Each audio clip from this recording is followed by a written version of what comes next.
I slept with my daughter's ex-boyfriend, he got me pregnant and I sent it to the baby garbage.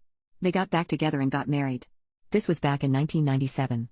I was 38 and my daughter was 18, and she was dating Harry, who was 24. I was an alcoholic and dabbled in other substances, mostly cocaine. I was not a good person, let alone mother. Not like I was abusive to my daughter or anything, but I was generally inattentive and cared more about my alcohol and substances than her, especially in her teen years. I am 14 years sober now.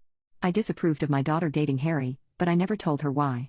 He would flirt with me, constantly, and the age difference also creeped me out. Also, he was an alcoholic and substance user, just like me. She broke up with him over his alcoholism. Soon after she moved away, not too far, but regardless she didn't live with me anymore. Harry kept calling me and asking if we wanted to get drinks. I turned him down, but then one day he said he had a bunch of CK and I couldn't resist.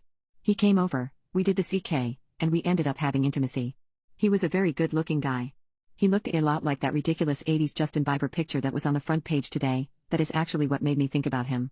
For the next few months, maybe like 3 to 4 months, he would sometimes come over and we would have intimacy and do substances and get intoxicated together. Any substance addict knows what that is like to have a substance addict buddy in that way. Then I got pregnant. I knew it was by him. I had intimacy without a condom a few times stupidly. I never told him I was pregnant, and I went and got the abortion and kept it a secret. Anyway, I stopped seeing him after that. It was too weird.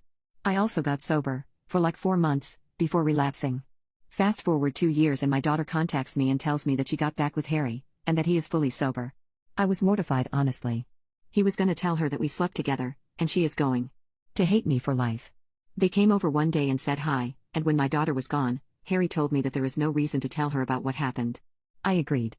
It's been 16 years of marriage on their part. They have a kid together. Harry got cancer, then beat it. I got sober. That's basically it. I don't see them very often. They live in Texas and I live on the East Coast. But whenever I do, there is always that tension between me and Harry. It's literally the first thing that comes to either of our minds, I can just tell. Not like intimate tension, like why did we have to do that? What the F is wrong with us? Kind of tension. I think about this often. Especially when I see my grandson.